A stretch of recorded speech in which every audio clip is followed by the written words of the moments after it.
Hello అందరికి today special వచ్చేసి గుత్తి వంకాయ కర్రీ. వెజ్ కర్రీస్ లో నాన్ వెజ్ అంత హైప్ ఇచ్చే కర్రీ ఏదైనా ఉంది అంటే అది గుత్తి వంకాయ కర్రీనే. గుత్తి వంకాయ అంటే చాలు సపరేట్ ఫ్యాన్ బేసే ఉంటుంది కదా. ఎలా చేయాలో చూసేద్దామా.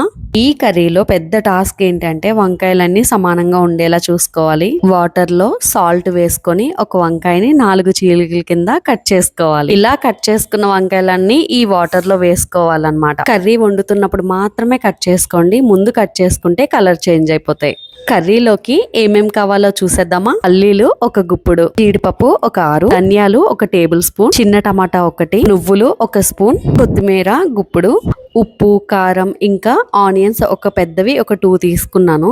పసుపు ఇంకా కొంచెం ఆయిల్ ఎక్కువ పడుతుంది కాబట్టి ఆయిల్ ఎక్కువే తీసుకోవాలి. ఇప్పుడు స్టవ్ ఆన్ చేసి పాన్ లో ఆయిల్ వేసుకోండి. చాలా మంది ఏంటంటే కట్ చేసుకున్న వంకాయల్లో మసాలా పెట్టి ఆయిల్లో వేపుతారు.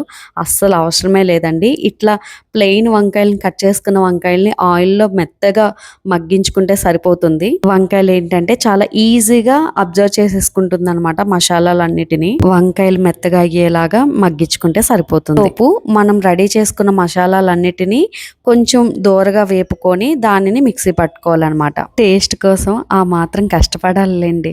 అదే ప్యాన్ లో కొంచెం ఆయిల్ వేసుకొని ఆనియన్స్ ఇంకా టమాటాని వేపుకోవాలి. పచ్చి వాసన పోయేలాగా వేపుకోవాలన్నమాట. వామ్మో ఇంత ప్రాసెస్ మేం చేయలేము అన్న వాళ్ళు డైరెక్ట్ గా కూడా మిక్సీ పట్టేసుకోవచ్చు అనమాట. ఉల్లిపాయ ఇంకా టమాటాని మధ్య మధ్యలో వంకాయలు మగ్గుతున్నాయో లేదో అన్నది చెక్ చేయండి.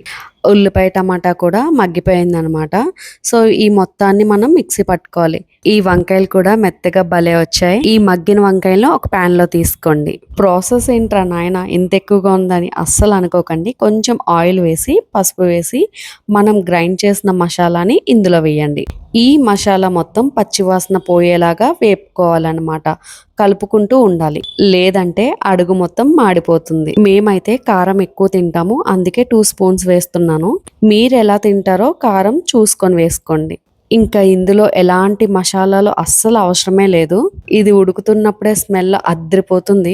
రుచికి సరిపడా సాల్ట్ కూడా ఇప్పుడే వేసియండి. దీని తర్వాత పచ్చిమిర్చిని 4 చీలికల కింద చేసి ఇంకా కరివేపాకును వేయాలి. అన్ని కలిపి ఈవెన్ గా ఉడికిపోతాయి కాబట్టి ఇలా మొత్తాన్ని ఒక్కసారి కలుపుకొని మూత పెట్టుకొని ఉడికించుకోవాలి. మసాలా మొత్తం ఉడికిపోయింది. దీనిలో ఏంటి అంటే మనం ఫ్రై చేసుకున్న వంకాయల్ని వేయాలి.